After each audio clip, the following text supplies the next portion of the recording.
What's up? It's Kristin Key, and I'm here at the Comedy and Magic Club with another episode of Behind the Punchlines.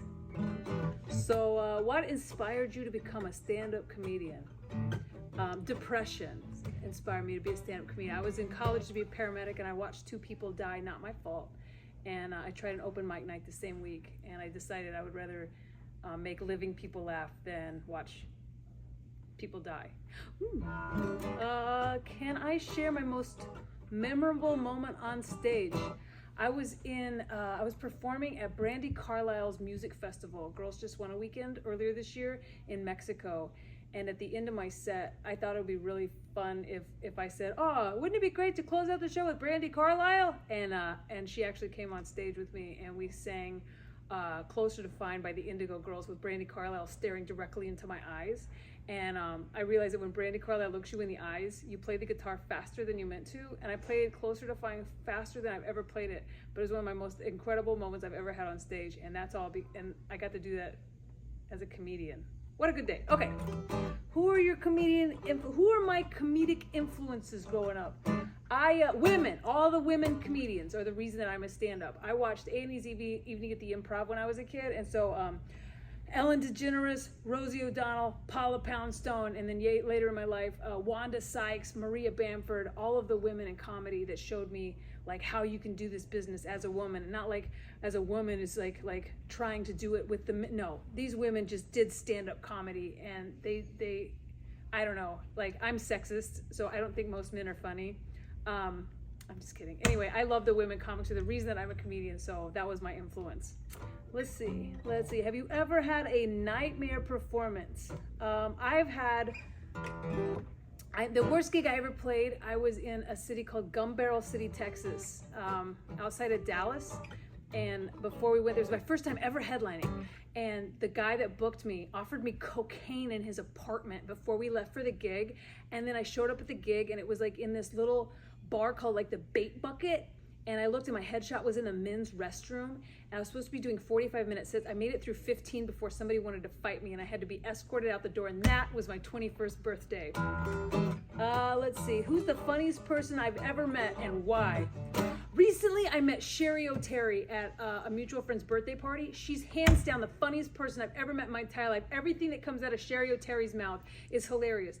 I was leaving early, and she goes, "Why? Where are you going?" I was like, "Oh, I'm going to an AA bingo night." She goes, "But what will you wear?" Everything out of her mouth made me laugh. What is one misconception that people have about stand-up comedy? Oh, that we make money. I think a lot of people think that because you're a stand-up comic, like, "Oh, you've been on TV, you must be rich." We are not. We are filthy poor and do this because we're stupid. How do I keep my material fresh after all these years? I write new material. That's how it stays fresh, is because I write. I write almost all the time. I didn't used to write. That's how I know how frustrating it is to be doing old jokes.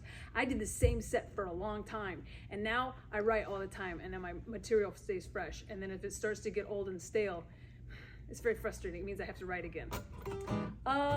What is my favorite comedy special of all time? I could watch Ellen DeGeneres' first special, Taste This, every single day and never get tired of it. I have this CD. I have the cassette tape. It plays in my car. It's a '92 Corolla. No, I have that special on my iPod. What do we have? Phone.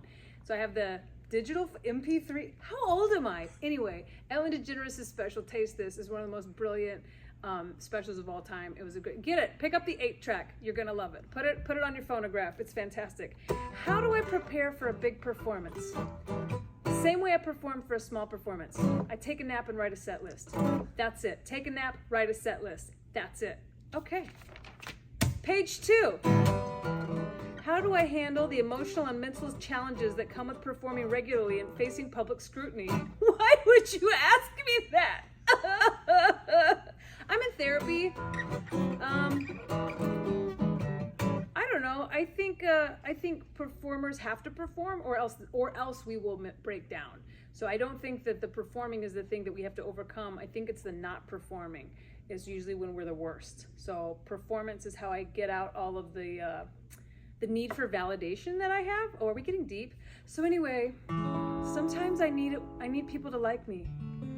But sometimes I need 300 people to like me all at once. And that's why I perform stand-up.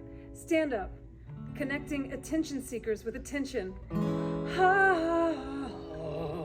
Can you describe a time when a personal experience fueled one of your most memorable or meaningful performances? I have a joke that my wife tells me not to tell, and it ended up being on my first special because it's such a good joke. And she was so mad. She was like, just promise me you'll never tell that joke. I was like, I won't. And then I did, and it went so good that I never stopped telling it. We were having a really hard time in our marriage. So we went camping, and we rented kayaks and paddled into a beautiful lake. And I decided that that was the time that we should talk about all of our relationship issues, because she's trapped in the middle of the lake and can't paddle away. And so I paddled up and I said something like, you don't give a shit about me. And then I paddled away, and then she had to paddle up to me and say some shit, and then she paddled away, and then I paddled over to her, and we fought for like an hour and a half. It was beautiful. Meanwhile, a group of people gathered on the bank of the lake watching us fight, like, look, lesbians in their natural habitat.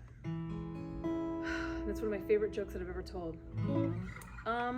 I think that's my answers to the questions on this episode of Behind the Punchline with Kristin Key at the Comedy and Magic Club.